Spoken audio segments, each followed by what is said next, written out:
Nama lengkapnya adalah Melsi Mansula Anita, atau yang kerap dipanggil Melsi ini adalah perempuan berdarah asli Kupang, Nusa Tenggara Timur. Menempuh pendidikan S1-nya di Universitas Barwijaya Malang dengan jurusan Perencanaan Tata Kota, dan mendapatkan gelar S2-nya dari Griffith University, Brisbane, Australia dengan jurusan Master of Urban and Environmental Planning. Ide untuk membuat bank sampah sebenarnya terinspirasi pada saat menempuh pendidikan sarjananya pada tahun 2012, yakni dari seorang dokter di Malang yang jasa dokternya dibayar dari menabung sampah.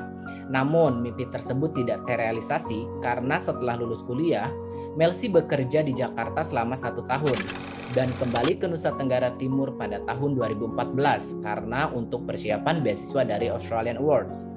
Selesai pendidikan S2 dari Griffith University pada tahun 2019, Melsi kembali ke Kupang, Nusa Tenggara Timur dan berniat kembali bekerja sebagai tenaga ahli di pemerintah. Namun pada awal tahun 2020, isu COVID mulai merebak sampai puncaknya banyak proyek pemerintah yang dialihkan ke penanganan COVID. Ini membuat Melsi berpikir, hal apa yang bisa dilakukan pada saat COVID? Kemudian dia mengingat kembali mimpinya mengenai sampah, sampai pada Februari 2020, dia mulai berpikir kembali untuk mewujudkan mimpinya ketika melihat sampah yang banyak dibiarkan begitu saja. Dan kurangnya pengetahuan masyarakat bahwa sampah dapat bernilai ekonomis apabila dipilah dengan benar. Teman-teman, kita beralih kepada bagaimana latar belakang inovasi ini ada dan terbentuk. Inovasi ini lahir sejak Melsi mulai berpikir tentang mimpinya dahulu. Dan berawal dari situlah Melsi mulai mengumpulkan para volunteer atau pemuda-pemudi di sekitar Kupang untuk mensosialisasikan pentingnya memilah sampah. Ia juga mulai membuat platform media sosial seperti Instagram untuk speak up mengenai masalah sampah ini. Kemudian secara resmi pada tanggal 24 Maret 2020, Bank Sampah resmi dibentuk dan dikembangkan pada daerah Kupang dengan bermodalkan dana pribadi yang secara operasional masih dibantu oleh para volunteer. Dan bank sampah tersebut dinamakan Mutiara Timur. Nama dari Mutiara Timur berasal dari pengalamannya melihat seorang pemulung yang mengambil sampah plastik bekas botol minuman yang terkena pantulan sinar matahari, teman-teman. Dan dia berpikir akan hal itu seperti mutiara. Dan disitulah muncul ide untuk dinamakan Mutiara Timur. Sedangkan nama Timur sendiri itu karena berasal dari timur Indonesia. Berkembangnya waktu serta perjalanan Melsi dan tim mulai membuat bank sampah semakin berkembang dengan membeli mesin pengolahan sampah. Kemudian teman-teman pasti penasaran kan bagaimana inovasi ini bekerja? Berjalannya waktu, diresmikannya Bank Sampah Mutiara Timur ini mulai beroperasi secara profesional dan merekrut tenaga-tenaga untuk tenaga angkut supir angkut hasil limbah non-organik, kemudian tenaga pelayanan, serta menimbang hasil sampah yang akan dibeli dari warga sekitar.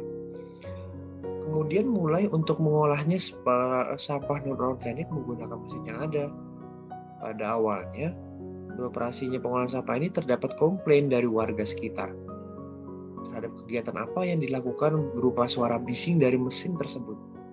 Tetapi Melsi tidak tinggal diam dan berusaha untuk tidak menyerah, mencari cara untuk meredam bunyi tersebut yang akhirnya berhasil meredam suara bising tersebut dengan alat peredam suara mesin. Setelah 2 tahun berjalan, pemerintah mulai menunjukkan perhatiannya kepada Melsi dan teman-teman terkait dengan pengolahan sampah ini dengan menawarkan kerjasama dalam hal pengolahan sampah non-organik yang tidak bernilai ekonomis untuk dijadikan bahan bakar minyak tanah. Melsi juga berhasil menciptakan yang awalnya volunteer menjadi SDM pekerja yang handal dan loyal di bawah kepemimpinannya memimpin organisasi ini. Inovasi yang dilakukan oleh Melsi mengacu kepada bagaimana inovasi tersebut berpengaruh terhadap proses dan kaitannya dengan sumber daya manusia. Dalam hal ini, yaitu pemberdayaan masyarakat di sekitar lingkungannya.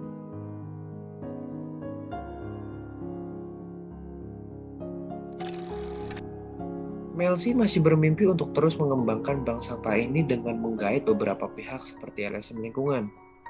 Selain itu, bank sampah ini memiliki dampak sosial, ekonomi, lingkungan, dan bahkan hal ini menjadi menarik perhatian di kalangan elit politik. Dampak tersebut yang dirasakan seperti misalnya dampak sosial yang dirasakan adalah warga setempat mendapatkan pengetahuan mengenai cara memilah-milah sampah, yang mana bernilai ekonomis dan mana yang tidak tetap bisa untuk dijual.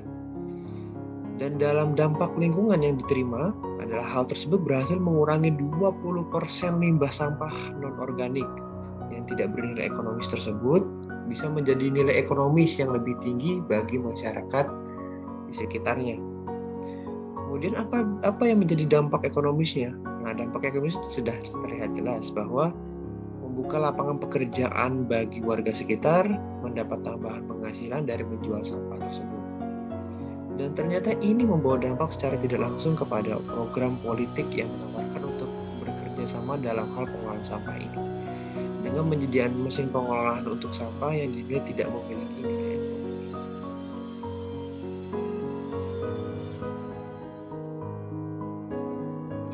Depan Melsi tidak hanya fokus ke sampah non-organik saja, tetapi juga ke sampah organik yang akan memberikan lebih banyak manfaat ekonomis.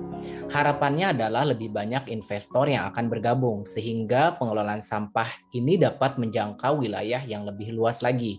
Tidak hanya di sekitaran Kupang, tetapi seluruh wilayah di Nusa Tenggara Timur.